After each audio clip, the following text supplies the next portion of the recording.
مبارک ہو بیٹی ہوئی ہے، نرس نے کمرے سے باہر آتے ہی اعلان کیا۔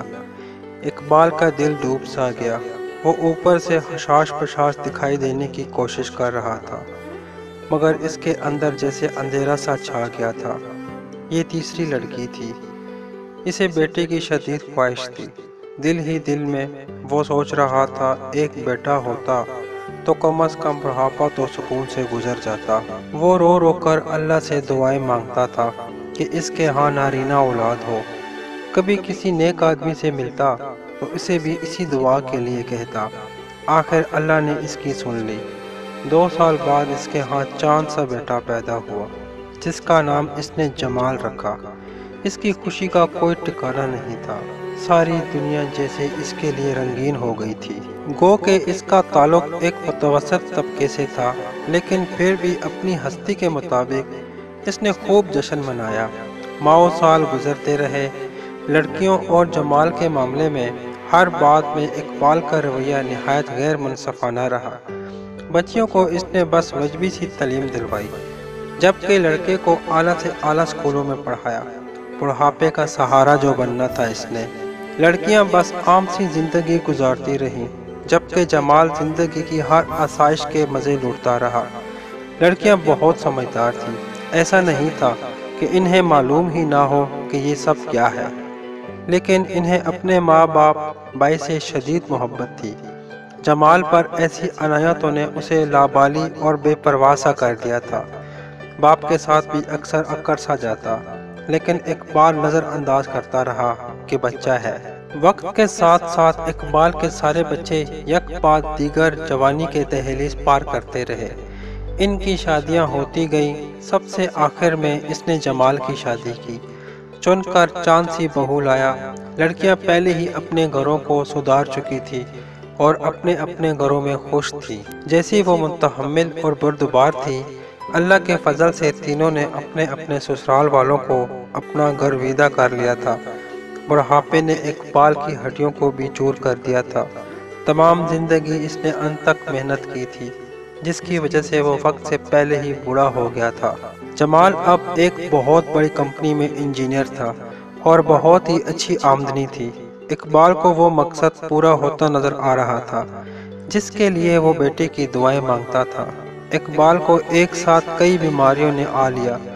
اسے اب آئے روز مختلف ڈاکٹروں کے پاس چکر لگانے پڑتے تھے، جو اس اکیلے کی بس کی بات نہیں تھی، تو جمال ہی پر اس کا تکیہ تھا۔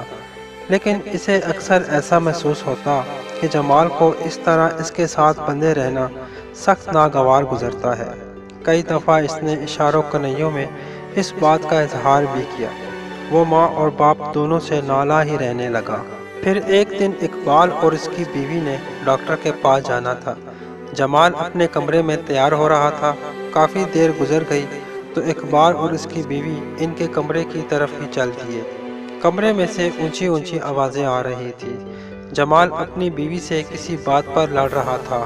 تمہیں ان کے ساتھ مجھ سے زیادہ ہمدردی ہے کیا؟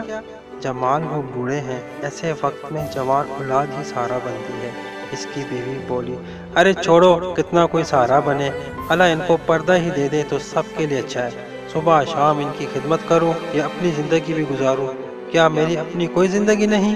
جمال بس بولے چلا جا رہا تھا۔ اقبال کے کان سن ہو رہے تھے، دماغ میں اندھیرا چھا رہا تھا۔ اس سے آگے جیسے اسے کچھ سنائی ہی نہ دیا۔ اس کی نظر اپنی بیوی پر پڑی تو وہ فرش پر گری ہوئی تھی۔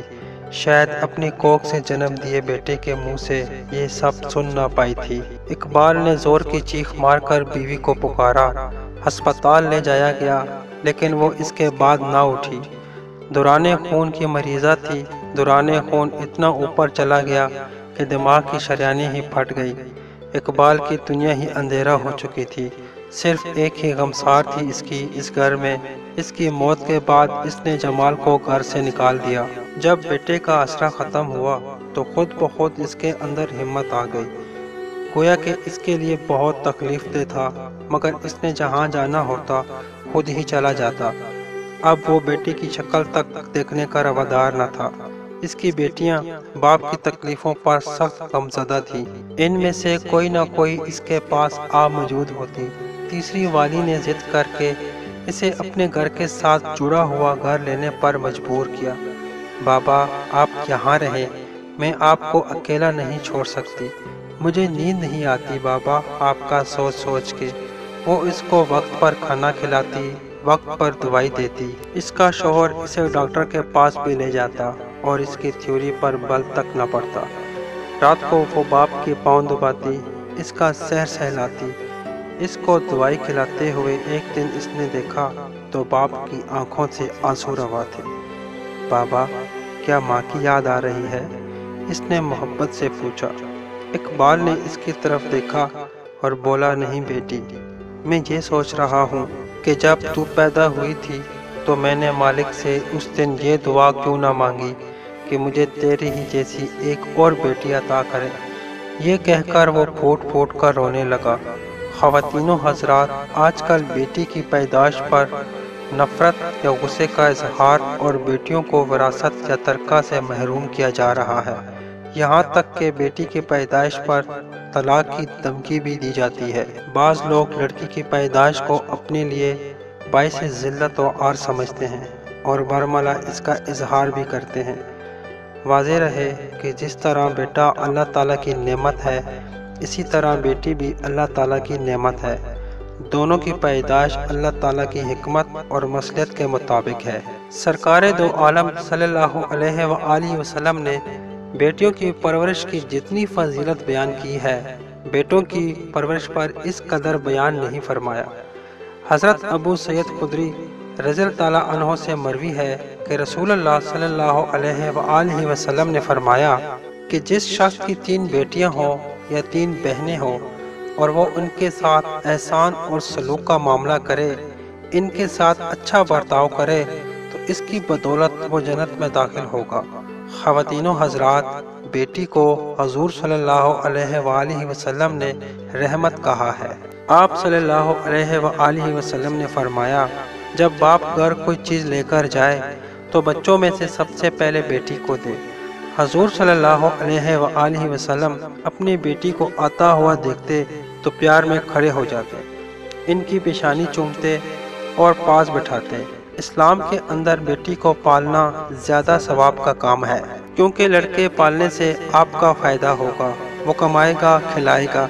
بیٹی کو آپ نے صرف اللہ کی رضا کی خاطر پالنا ہے۔ صرف اتنا عمل باپ اور دوزخ کے درمیان ایک دیوار حائل کر دے گا۔ اگر ان روایت کو دیکھا جائے تو بیٹی افضل ہوئی۔